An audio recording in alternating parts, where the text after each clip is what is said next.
Hi, welcome to the CEO podcast. Today we have Gabrielle Pimstone here. If you can please let us know who you are, what you do, and welcome. Hi, thank you so much, Britt. It's great to be here dialing in from Sydney, Australia. Yeah, so I had a 27-year career in organizational psychology. For the most part, it was an incredible career. In the last few years, I started really becoming overwhelmed with the pressures and the stress of working in a leadership role in a corporate environment. And one morning I woke up and I listened to a Chan's podcast, and that turned everything on its head, and I'm now an energy coach. I studied for 18 months to become an energy master, and I work with people who are feeling burnt out and really stuck.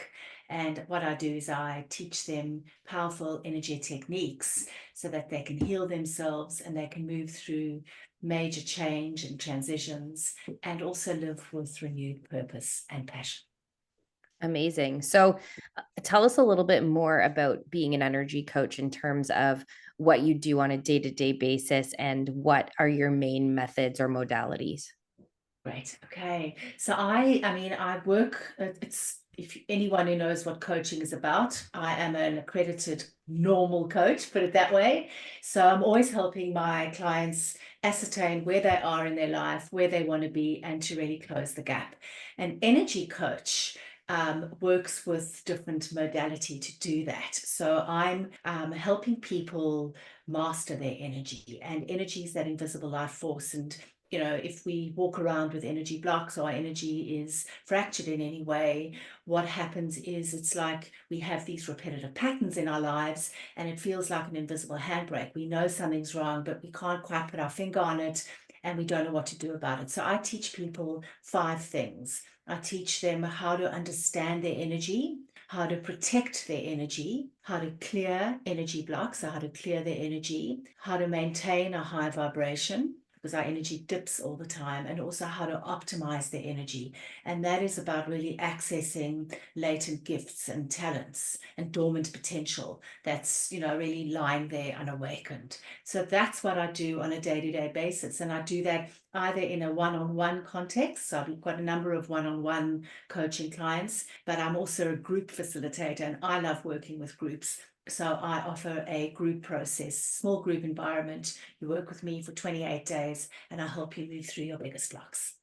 That's amazing. I think it's so important. And I am very much of the belief that anything we have that's kind of recurring thought or negative self talk or whatever it might be, it impacts our life in massive ways. And I was saying this to my lead designer the other day. We were just chatting, and there was a problem that popped up on a job, and we said of course it happened on that job because from the very beginning the client's been very negative minded about the process and just kind of like constantly focusing on what could go wrong versus what might go right. And we said, of course, then we have other clients who are like, whatever, we trust it, it's going to be great. And it's always so smooth sailing for those people. And then anyone that's like, oh, I know, like there's going to be something that pops up, there's going to be extra cost. It's like all you see is that happening consistently on those jobs where these people have this belief system in place and they're literally a self-serving or a self-fulfilling prophecy They really of are. that energy just literally being like, you want, you want that, okay, here it is, like I'm just matching you frequency for frequency. So for those people Exactly. listening, can you explain to us a little bit more, maybe in detail, along that process you just described, maybe with some examples of what people may come across and how they can move through some of those with some kind of real life examples that you have? Yeah, I'm happy to do that. I just want to slow down though and just really double click on what you just said about Sure. the fact that we're always manifesting. It's either what we want or it's what we don't want. And we Yes. manifest from our thoughts, our feelings, our actions, our behaviors. They all produce energy. And this is where I come in. If the energy is positive, we manifest great things because, as you said, it's a vibrational match. If the energy is negative, what happens is you reverse manifest. So you've got a thought, it triggers an emotion, your physiology even changes because you become flooded with that emotion, and then your vibration changes and the quantum field reacts to that. So I didn't want to ride over what you've just said because it's really so important. I But you appreciate were, that because yeah. sorry, and now this is why this goes this way. But yeah, we can get back to that other part in a minute. But Okay.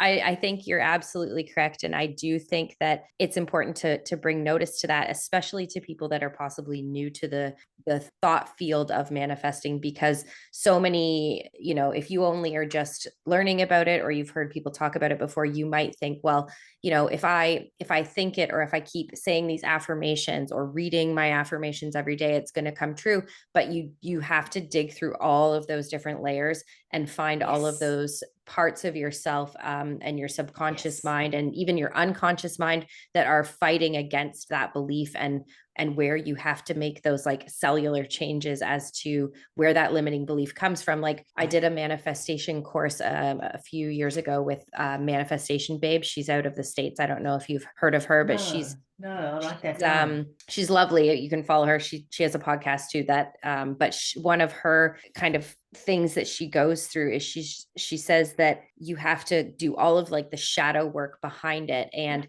you can't there's certain ways you have to phrase things, even because your subconscious mind doesn't understand the word can't, for example. So like if you try to phrase your manifestation or your positive thinking by kind of backing, like doing a backtrack on it, like Yeah.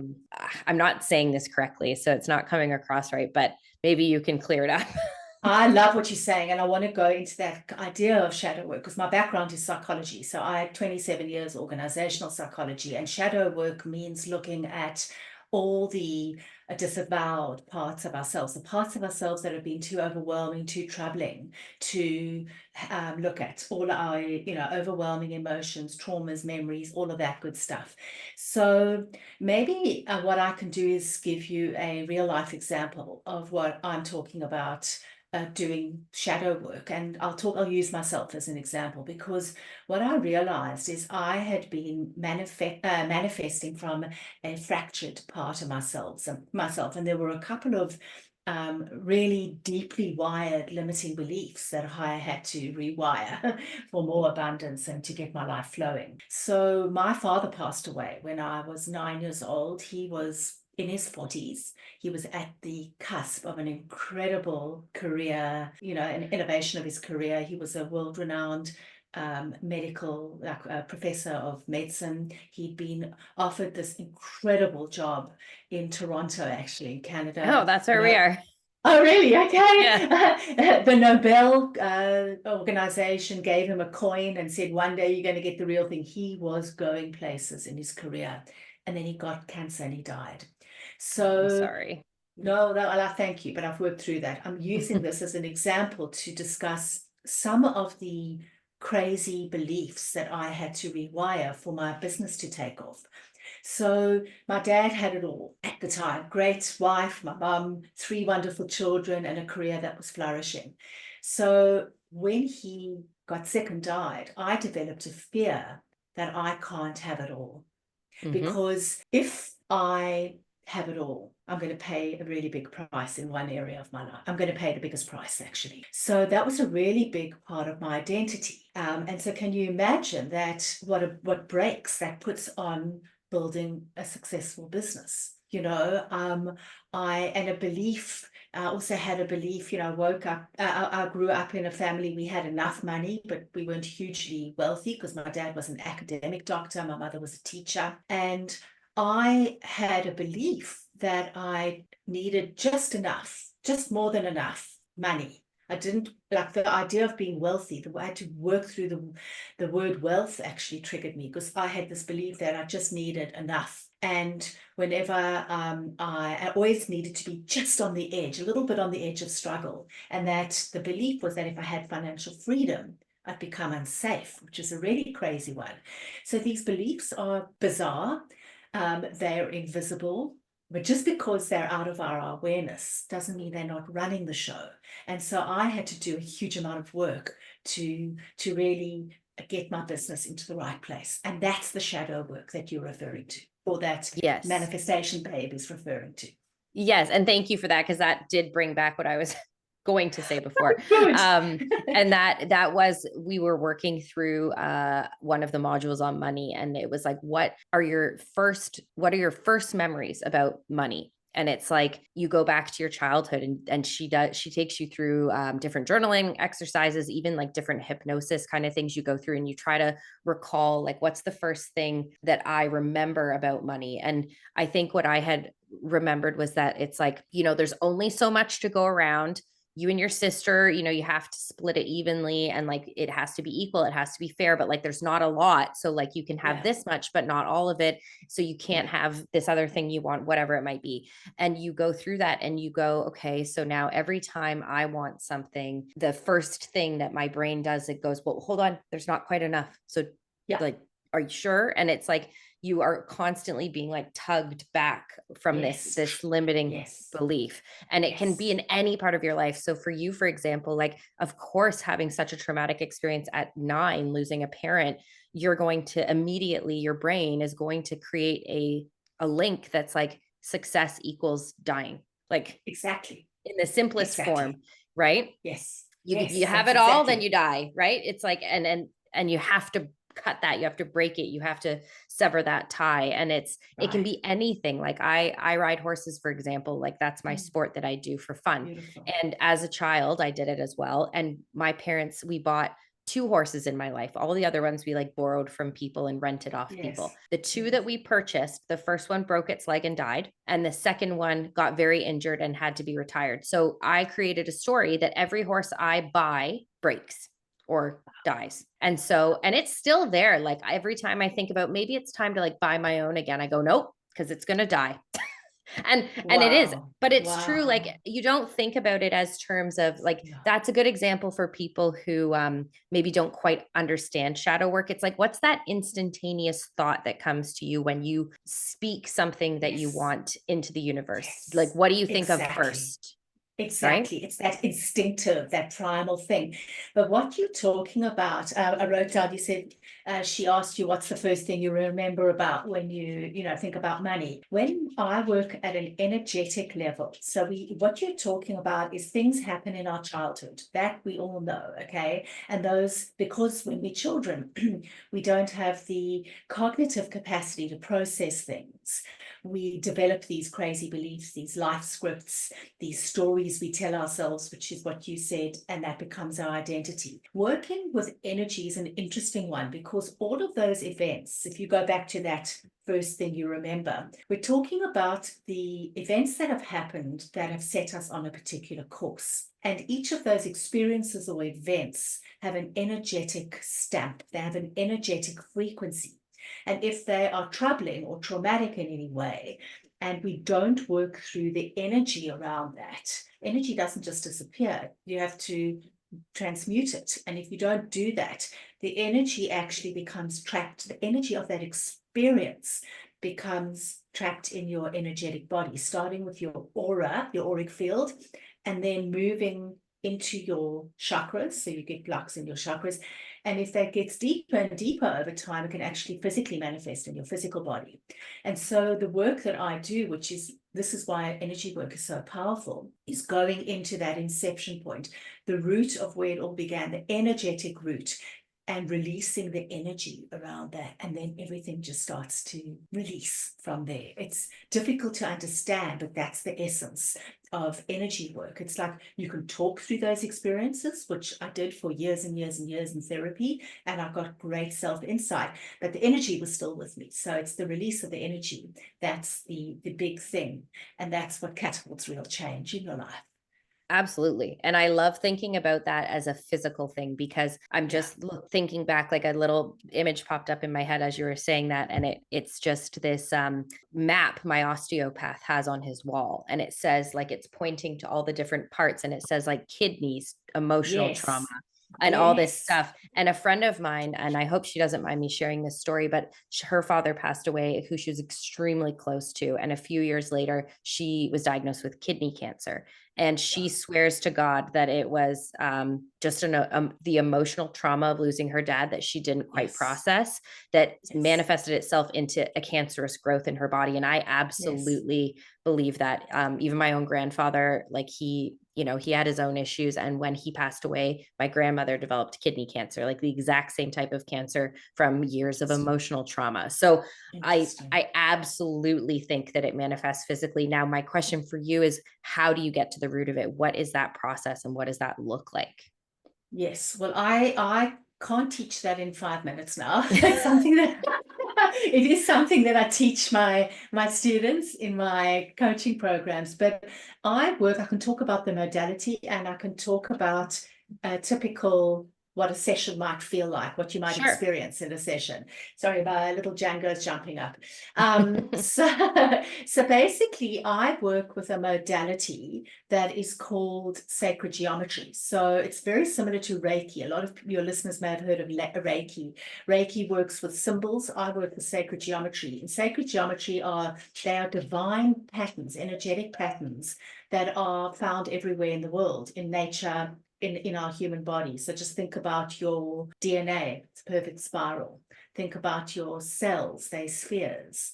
Think about snowflakes. They are beautiful, beautiful divine patterns. They're not there by chance. And so each of them have got a very unique energetic frequency. And I call in and bring in the frequency of different sacred geometries to do different kinds of healing. So you've got, sacred geometries that you can use for physical ailments. You've got sacred geometries that you can use to clear out at a cellular and DNA level. You've got sacred geometries you can use for total forgiveness. They're different sacred geometries that you can, each frequency has got a particular use. And so what I do is, it's interesting because it's hands-on healing in a sense, but none of my clients are physically with me. They work with people around the world.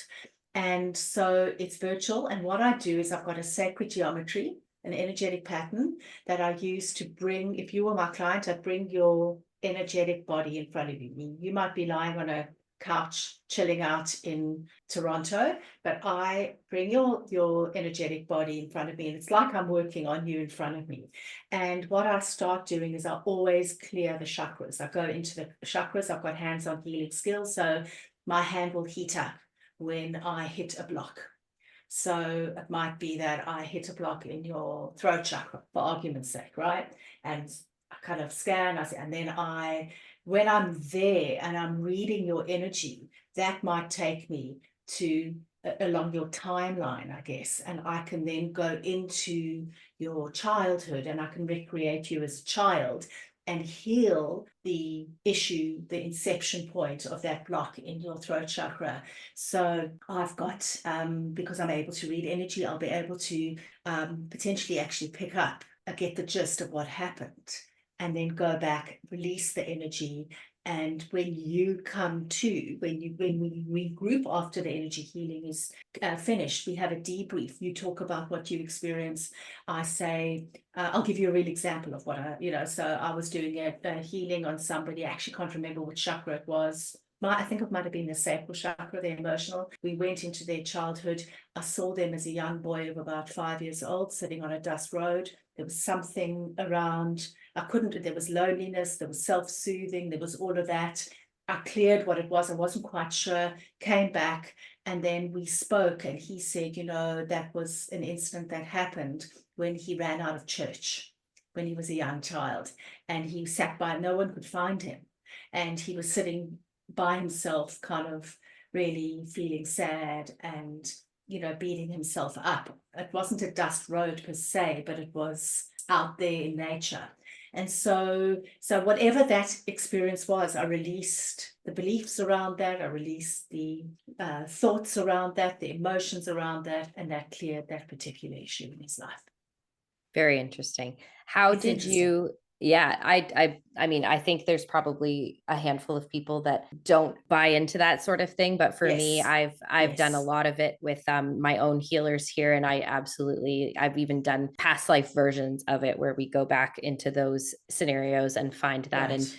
But I haven't worked with anyone who does the sacred geometry healing. So that's new for me. So I think that's really interesting. I've definitely had it recommended to me. Like I've had a few sent to me and like been told to like put them under my bed and stuff. So like I'm Mm, familiar with them to an extent, but not in mm, the sense of like laying them on the energetic body. So I think that's really interesting. yes.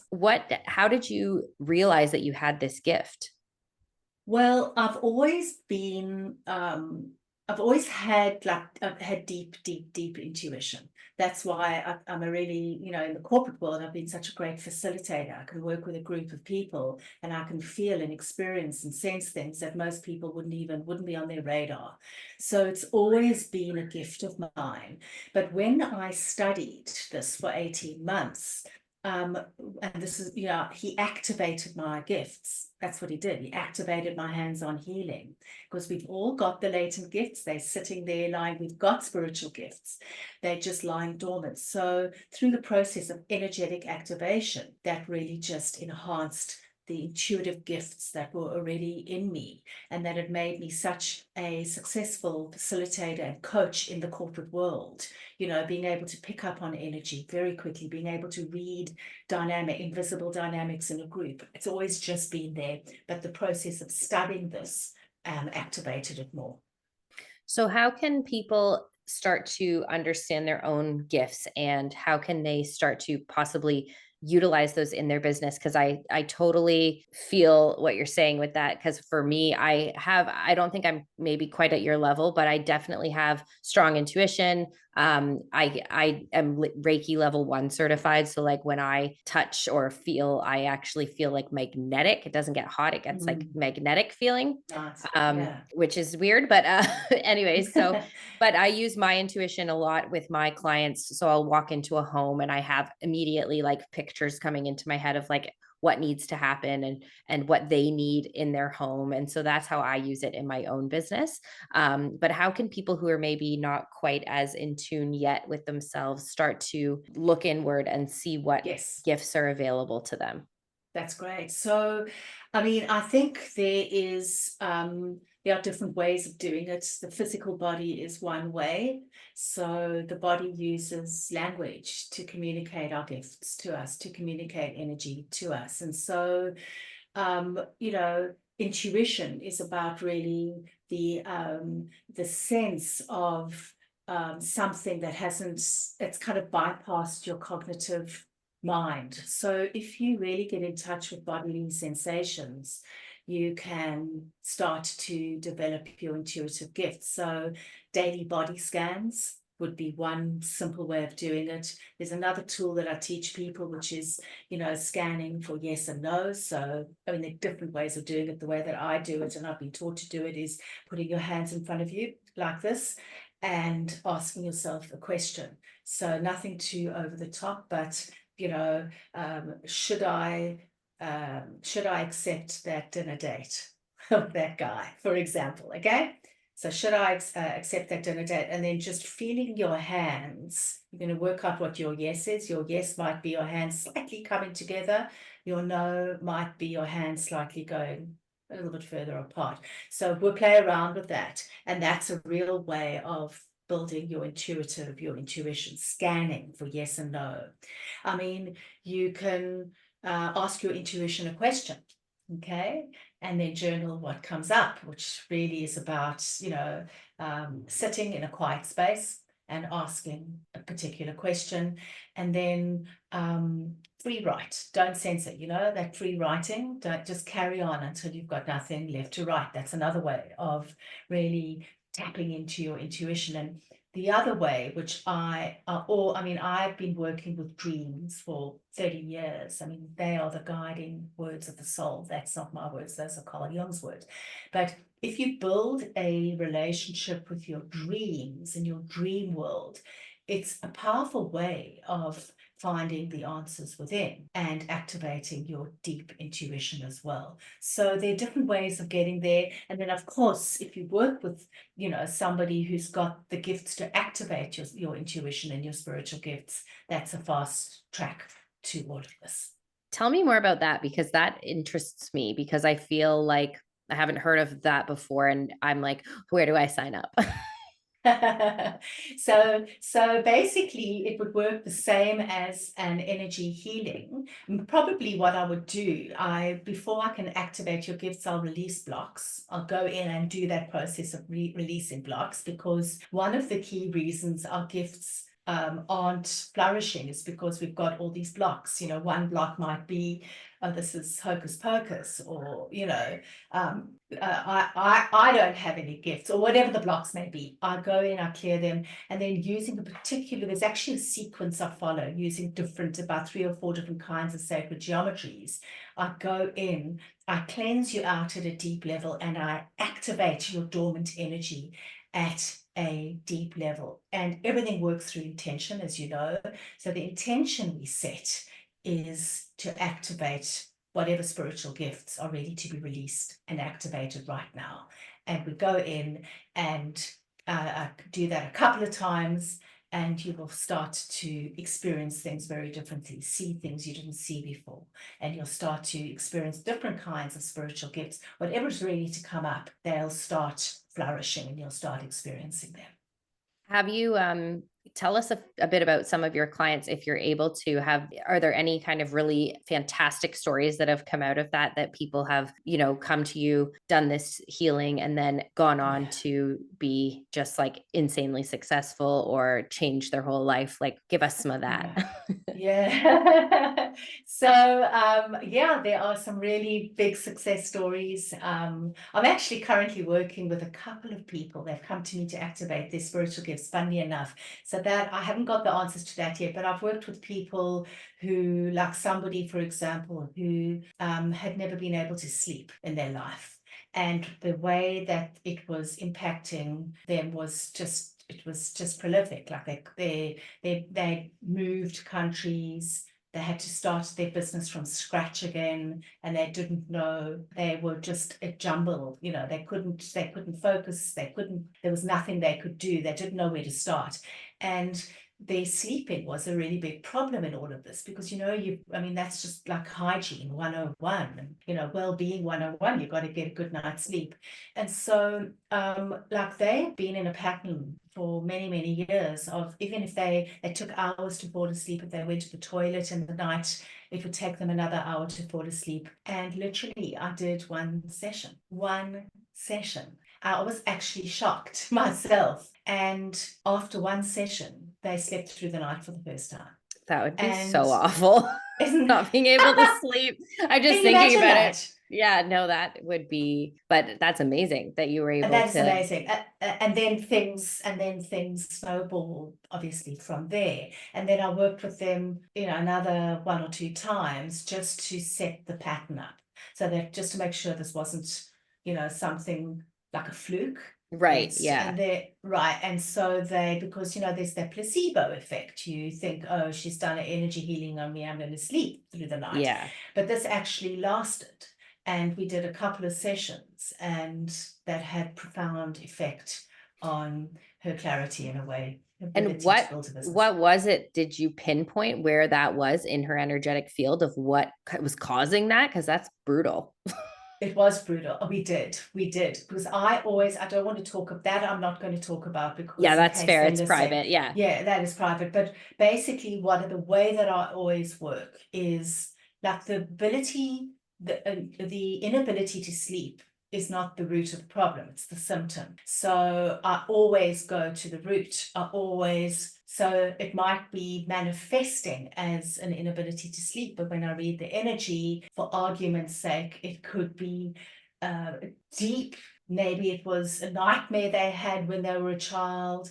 I'm just thinking off the cuff now. Maybe it was a negative association with bedtime. There are all sorts of things that can, so you go to the inception point. That's what makes this such a unique modality. And it's that you release. I'm not working on her sleep disorder. I'm working on the inception point of why she can't sleep, if that makes any sense. Absolutely. It makes a lot of sense.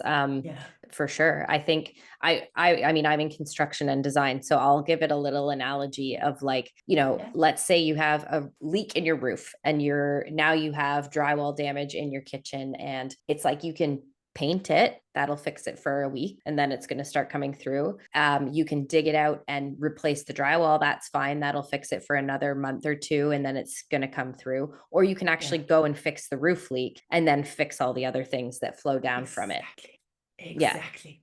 Exactly. So, Wow, I couldn't have said it better. it makes a lot of sense. And I think for those listening, if there's anything that you're encountering, maybe something like a block or somewhere in your life where you're constantly kind of coming up short, or you find you can't quite get past a certain point, and it could be anything from like how much money you're earning a month to how many clients you're able to land, to how big of a project you're able to achieve. It's like there's always somewhere where you're probably feeling like, okay, there's a weird like wall here that I'm not able to break through. And that's your sign. That's your sign that there's probably something else going on that you need to dig down and figure out where that's coming from. Is it a limiting belief? Is it a trauma response? Is it whatever that might look like? So I appreciate you kind of giving us that insight today, and I hope that people listening are able to maybe do some self-reflection and see if they're seeing that in their own story. Yes. We're down to 5 minutes here, so I just wanted to. No. I know, right? It goes by so fast. That was quick. But I wanted to ask you. I know manifestation is big on with what you do. So do you have kind of a top 3 hot tips for anybody listening on how to really kind of drive it home? Like, is there specific language they should use? Is there a way that they can help raise their frequency to what they're trying to match? Do you have anything like that? Yes, there are lots of things. So I think the first tip I'd give people is focus on your vibration in every moment. Okay, so do things that raise your vibration. That's the principle of self-care. Okay, the other thing you can do is you can shield yourself from low vibrational energy in your environment. So if there are people who bring you down, don't spend time with them. Learn to say no. Put down those kind of healthy boundaries. So I think, focusing on your vibration in every moment is a really important piece. The other is to manage your triggers, because you can try and keep your vibration high, but then things happen.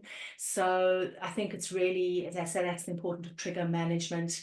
Triggers, it's important to remember that triggers are actually neutral. It's how you view them and react to them that makes them a trigger. So really, that's about doing the work on yourself, taking time in your day when you're feeling triggered to just pause. What's going on for me? What happened that created that response? What part of my identity is it affecting? I guess that's a really important question. So learning to manage your triggers is another one. From an energetic perspective, when it comes to setting intentions, you spoke a little bit about this earlier, Britt, when you were saying, you can set intentions, you can have affirmations, you can have a vision board, but you have to be in a heartfelt and authentic space when you do that. So the words you use, this was what you said earlier, the words you use are not as important as the vibration you're in when you're saying them. So find a moment when you're feeling that your energy is elevated or even neutral, as long as it's not low, and take that moment to set an intention and then run with it. I love that. That's great advice. Cause I find if I'm in like a good place, I have kind of like a running list of like affirmations. And if I'm feeling like super pumped up in a moment, I'm like, blah, blah, blah, blah, blah. And I yell them all out. And I'm like, yes, okay. Yeah. You got it. That's the point. That's amazing. Where can people find you if they want to work with you one-on-one, if they want to do your group sessions? Where can we find you and follow you? Well, you can go onto my website, generativgrowth.com.au. Everything is there. Or you can follow me on Instagram, gabrielle.pimstone. Amazing. Well, thank you so much for your time today. Thank you for your energy. Thank you for being here. I know it's hard with the time change, so I think you probably got up real early for this one. I always get up early. It's my favorite time of the day. The dog's already gone for a walk, and this is late. It's 20 to 8 in the morning, so it's really late. I love it. Well, thank you so much. Britt. Enjoy the rest of your day. Sending love. You too. Bye-bye.